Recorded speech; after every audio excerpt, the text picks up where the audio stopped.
Hi everyone, welcome to Art with Kendra. In my video today, I thought I would draw a maple leaf, seeing as I am Canadian and it's Flag Day today, February 15.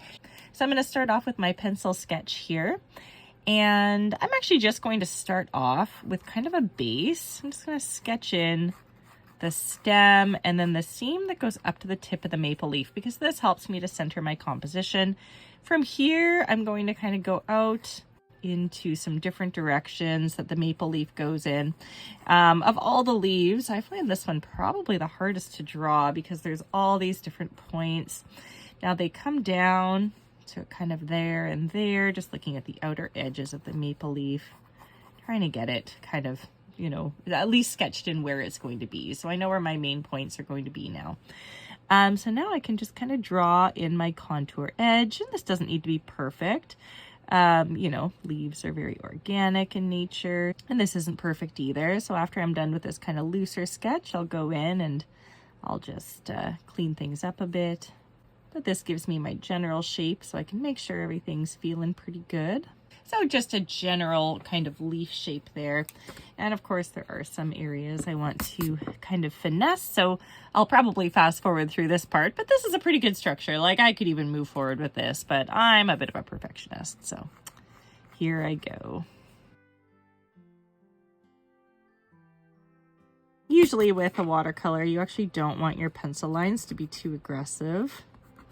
So after I'm done erasing my little bits and pieces here of my original contour sketch that I did, I will just lighten up this a little bit. So I'm actually just going to use a paper towel here. And what I'm going to do is just soften these edges. I can always erase it later. There we go. Nice and faded. I don't think those edges are going to get in my way too much. Now it's time for the watercolor. So I have a pretty extensive palette here. This is an old palette. So I've added a few browns. There's green, there's blue, red, kind of orange, yellow. So I'll be pulling from all of those today. We're going to be doing a leaf that's kind of fallen and is turning red like the maple leaf, the Canadian maple leaf. I'm going to be using, I think this is a number 10 brush. It's got a decent tip to it. I'll have a backup 0 here just in case I need it, but I'm going to be adding water to this, and then I'm going to use my paints, and I'm just going to do some wet on wet. Before I get started, I want to activate my paints, which means I need to get them a little bit wet. And I don't know exactly what colors I'm going to use yet, so I'll just go ahead and get a little bit of water on everything there. All right, so now I'm going to get some water. I'm going to apply water all through the inside of this. And if I miss a few little areas, that's okay. A little bit of the graphite's kind of coming into play here, just because I did a bit of a messy rub to get the graphite outline, not to be aggressive, but you know, that's also fine. It'll just mute the color a bit, which will be a little bit more realistic. I'm not going for an overly vibrant painting. I'm just going to try to get those fall colors in here a little bit.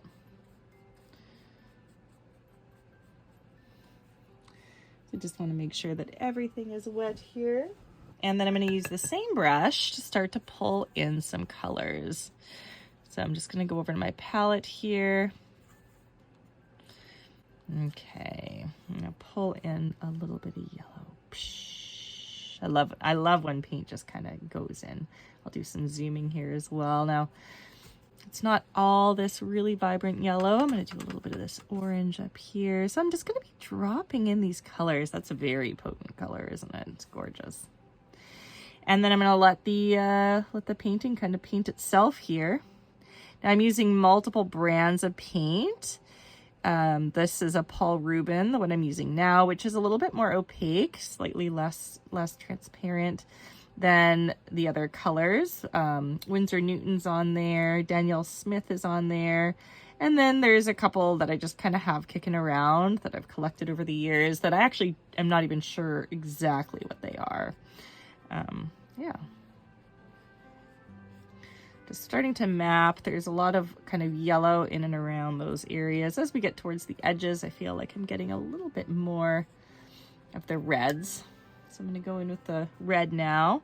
So this red is the Daniel Smith red, and that's quite a high quality paint. So you should see it really take off here. Look at that. Look at that move. Gorgeous. So with those high quality paints, they tend to be more potent. They tend to move a little bit better.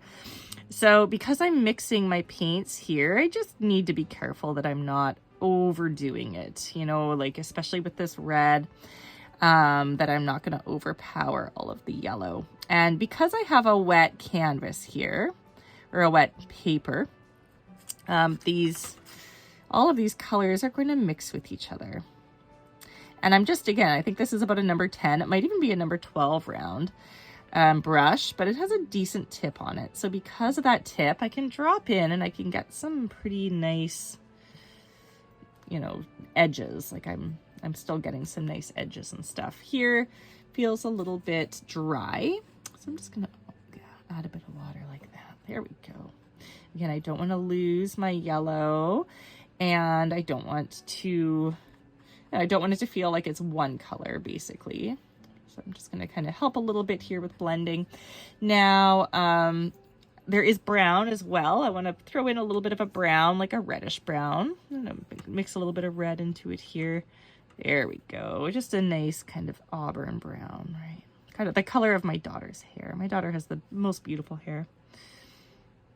She got it from, I guess, my mom. My mom had beautiful auburn hair, and then I got a little bit of that auburn in mine, and then I feel like my daughter got my mom's gorgeous hair. All right, so you can see this brown color is really, it's not really muting, right? It's still vibrant. It's still a very vibrant brown, but it's definitely providing like a little bit more contrast, which is creating a little bit more of a realistic look here. We have some shadows, and you can see my water is pooling as well, which is fine. When I'm painting, I always tape down the edges, and this is the reason. You get these bubbles, you get these pools that happen, and if you tape it down, then you get a little bit of that control back. I'm not using a super high quality paper here today, but it's definitely a decent paper. It's not like an Arches or anything like that. It's just pretty medium level paper, I would say. And those tend to wrinkle a little bit more as well. So just a few things to keep in mind. Now, let's see here. I feel like I need to get a little bit more brown just in that space. I'm trying to spread that pool out a bit. And I might even go in and kind of do some dry brushing here in just a minute. I think maybe a bit more red. I'm going to just go in with a little more red. Again, this is that really potent red, so it's going to move a lot.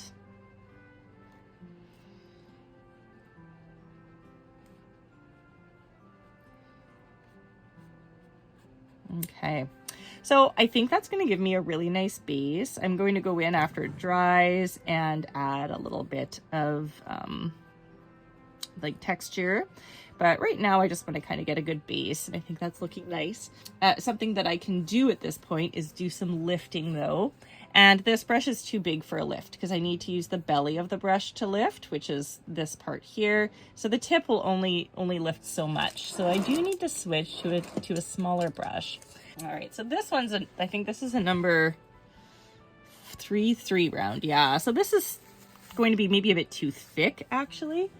But in areas where I want to do a little bit of lifting, I think it'll help. Just kind of trying to pull a little bit of that pigment out in just a few places there. So to pull the pigment out, you get a clean brush. And you just kind of pull that moisture off the page like you would do with a paper towel. I might get a little bit of pooling in that space, but I'm okay with that. And so this will just lift a little bit of highlight, which will help us when we're placing in that this kind of the seam or the veins of the leaf. And there is a center point here. I think I want to paint that in at this stage. I'm just going to paint a little something like that.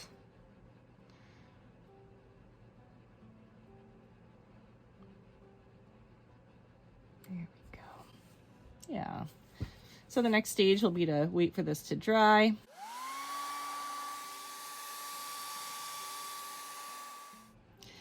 All right, so we have a dry base. You can see it already looks quite nice and natural. So now what I'm going to do is use my tiny little brush, and I'm going to paint in some of the veins here. And I don't want to use my pure red, so I'm going to mix a little bit of that red with a little bit of the brown, just so it feels, you know, a little bit more natural. I'm going to thin the paint down. I don't want it to be too dark. Always using my palette as a mixing area here. I'm actually going to do a little bit here.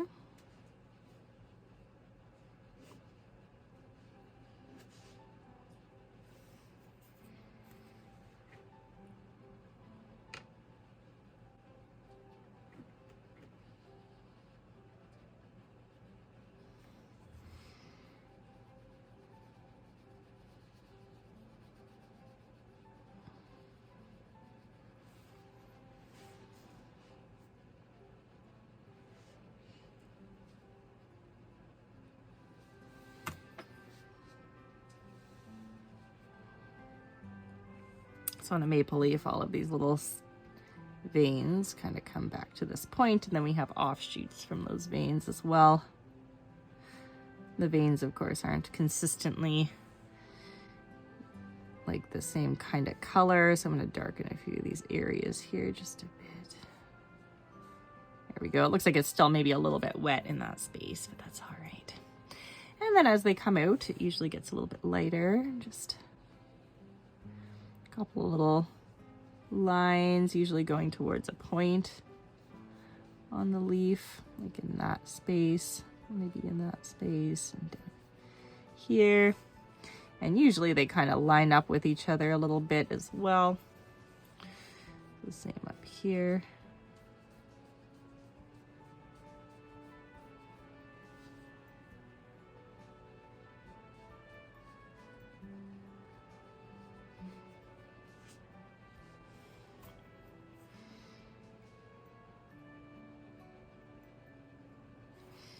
And this is just a really nice, simple way to do a leaf. We could have, you know, gone in and done another layer for detail. But I think this looks pretty good, right? Doesn't need to be complicated. Looks pretty nice.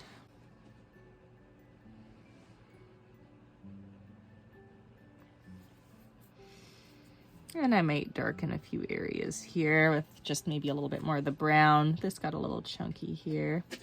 I could always go like this. Just pick that up a bit.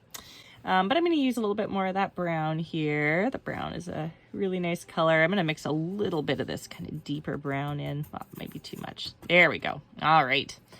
And in just a few spots here, I'm going to let it go a little bit more aggressive.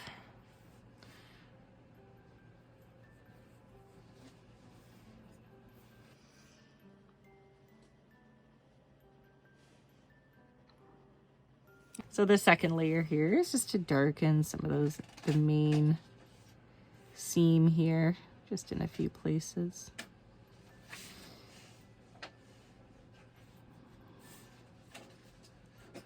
Specifically where the background leaf is a bit darker and you can't really see those edges. It's nice to get a little bit more in there.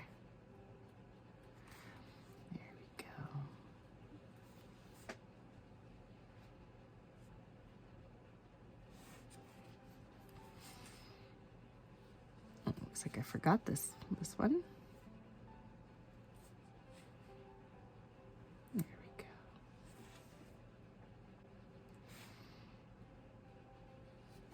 I love this brush. I love all my round brushes actually for watercolor.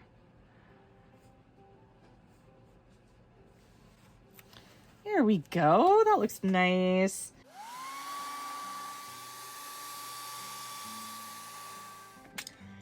All right, so if we do want to add a bit of a shadow, of course, you want to make sure everything's dry.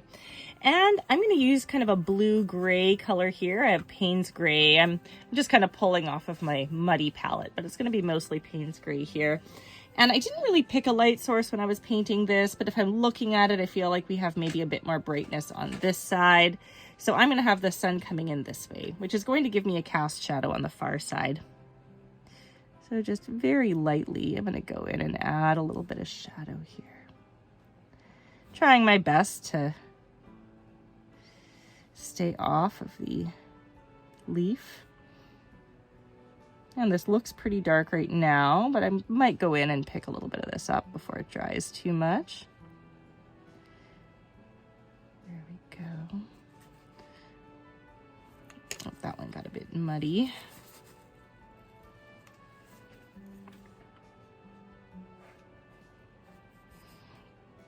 So I'm just cleaning my brush, and I'm going to go in and just tidy this up a little bit if I can. Because I didn't do this first, which I should have done, I am getting a little bit of the leaf kind of bleeding into the shadow here.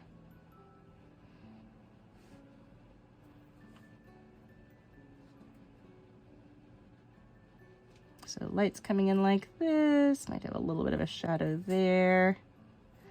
And a little bit here, a little bit here, maybe a bit there as well.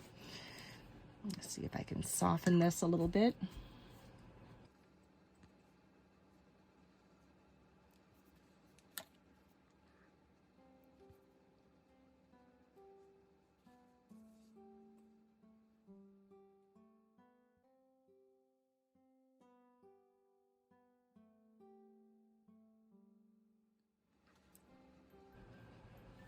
There, nice little shadow in there, nice subtle shadow.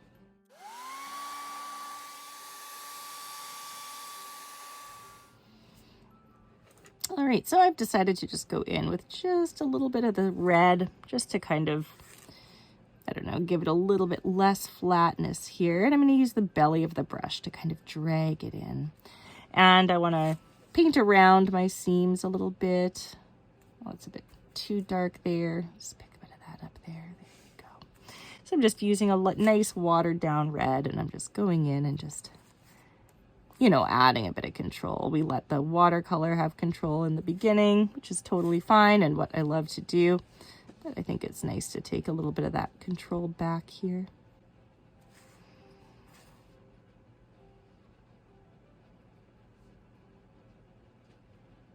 Just layering that in a little bit.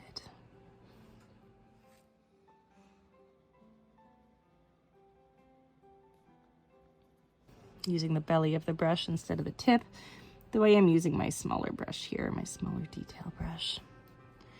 I think it'll just be nice to warm up a few of these spots.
All right, well, I think that's good enough for now.